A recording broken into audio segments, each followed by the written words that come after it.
Genèse 24. Abraham était vieux, avancé en âge, et l'Éternel avait béni Abraham en toutes choses.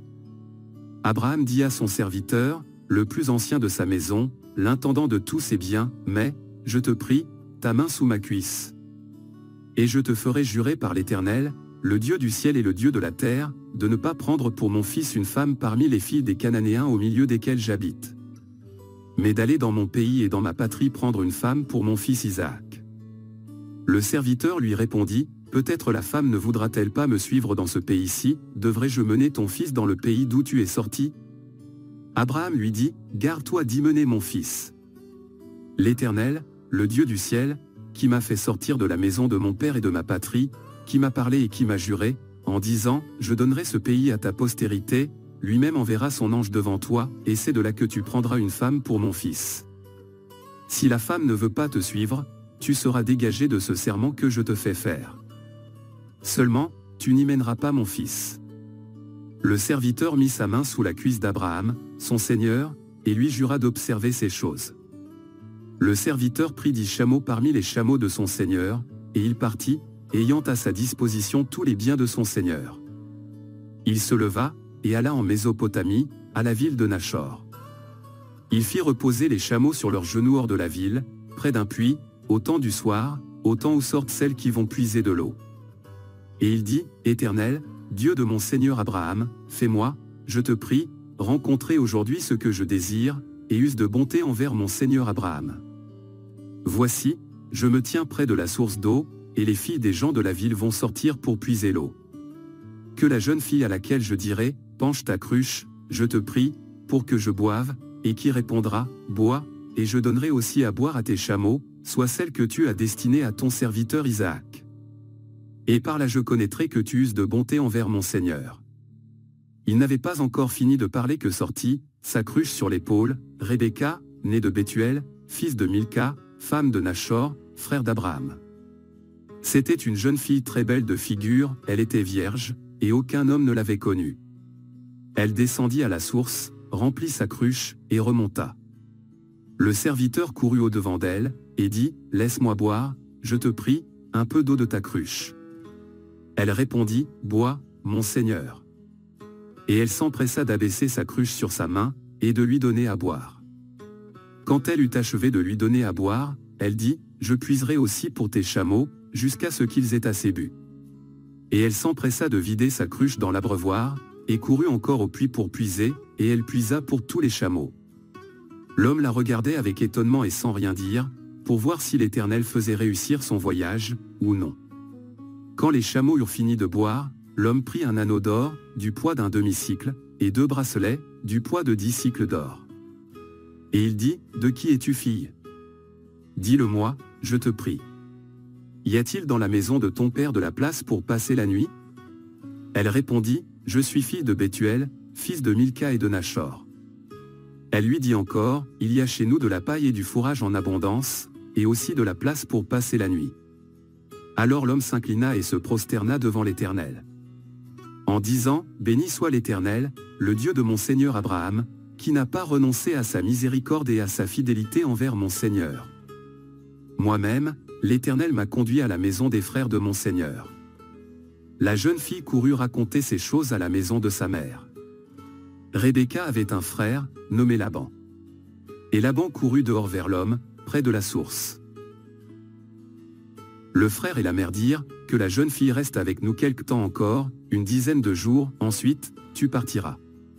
Il leur répondit, ne me retardez pas, puisque l'Éternel a fait réussir mon voyage, laissez-moi partir, et que j'aille vers mon Seigneur. Alors ils répondirent, appelons la jeune fille et consultons-la.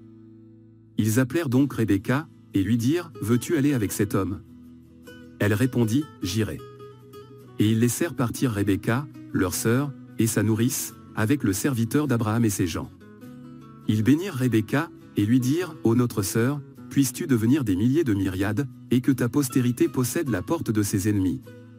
Rebecca se leva, avec ses servantes, elles montèrent sur les chameaux, et suivirent l'homme. Et le serviteur emmena Rebecca, et partit. Cependant Isaac était revenu du puits de la Chaïroi, et il habitait dans le pays du Midi. Un soir qu'Isaac était sorti pour méditer dans les champs, il leva les yeux, et regarda, et voici, des chameaux arrivaient.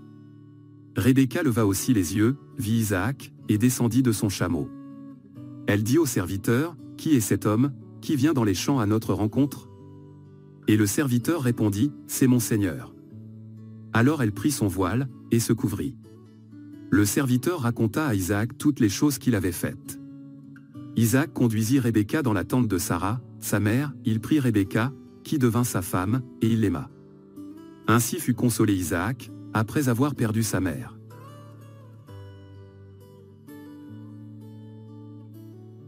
Genèse 25.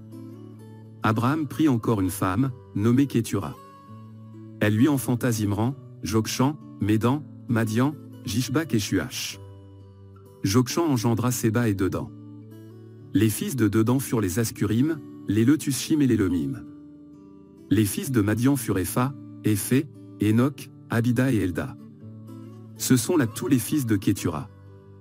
Abraham donna tous ses biens à Isaac. Il fit des dons aux fils de ses concubines, et, tandis qu'il vivait encore, il les envoya loin de son fils Isaac du côté de l'Orient, dans le pays d'Orient. Voici les jours des années de la vie d'Abraham, il vécut 175 ans. Abraham expira et mourut, après une heureuse vieillesse, âgé et rassasié de jours, et il fut recueilli auprès de son peuple. Isaac et Ismaël, ses fils, l'enterrèrent dans la caverne de Macpéla, dans le champ d'Éphron, fils de Tsochar, le Hétien, vis-à-vis de Mamré. C'est le champ qu'Abraham avait acquis des fils de Heth. Là furent enterrés Abraham et Sarah, sa femme. Après la mort d'Abraham, Dieu bénit Isaac, son fils. Il habitait près du puits de Lachaïroi. Voici la postérité d'Ismaël, fils d'Abraham, qu'Agar, l'Égyptienne, servante de Sarah, avait enfanté à Abraham. Voici les noms des fils d'Ismaël, par leurs noms, selon leur génération, Nébajot, premier-né d'Ismaël, Kédar, Adbil, Mibsam. Mishma, Duma, Massa, Hadad, Théma, Jetur, Naphish et Kedma. Ce sont là les fils d'Ismaël, ce sont là leurs noms, selon leurs parcs et leurs enclos. Ils furent les 12 chefs de leur peuple. Et voici les années de la vie d'Ismaël, 137 ans. Il expira et mourut, et il fut recueilli auprès de son peuple. Ses fils habitèrent depuis Avila jusqu'à Shur, qui est en face de l'Égypte, en allant vers la Syrie. Il s'établit en présence de tous ses frères. Voici la postérité d'Isaac, fils d'Abraham. Abraham engendra Isaac. Isaac était âgé de 40 ans, quand il prit pour femme Rebecca, fille de Bethuel, l'Araméen, de Padan-Aram, et sœur de Laban, l'Araméen. Isaac implora l'Éternel pour sa femme, car elle était stérile, et l'Éternel l'exauça, Rebecca, sa femme, devint enceinte. Les enfants se heurtaient dans son sein, et elle dit, « S'il en est ainsi, pourquoi suis-je enceinte ?» Elle alla consulter l'Éternel. Et l'Éternel lui dit, « 2 nations sont dans ton ventre, et 2 peuples se sépareront au sortir de tes entrailles, un de ces peuples sera plus fort que l'autre, et le plus grand sera assujetti au plus petit. » Les jours où elle devait accoucher s'accomplirent, et voici, il y avait 2 jumeaux dans son ventre. Le premier sortit entièrement roux, comme un manteau de poil, et on lui donna le nom d'Ésaü. Ensuite sortit son frère, dont la main tenait le talon d'Ésaü, et on lui donna le nom de Jacob. Isaac était âgé de 60 ans, lorsqu'ils naquirent. Ses enfants grandirent. Ésaü devint un habile chasseur, un homme des champs, mais Jacob fut un homme tranquille, qui restait sous les tentes. Isaac aimait Ésaü, parce qu'il mangeait du gibier, et Rebecca aimait Jacob. Comme Jacob faisait cuire un potage, Ésaü revint des champs, accablé de fatigue. Et Ésaü dit à Jacob, « Laisse-moi, je te prie, manger de ce roux-là, car je suis fatigué. » C'est pour cela qu'on a donné à Ésaü le nom d'Édom. Jacob dit, « Vends-moi aujourd'hui ton droit d'aînesse. » Ésaü répondit, « Voici, je m'en vais mourir, à quoi me sert ce droit d'aînesse ?»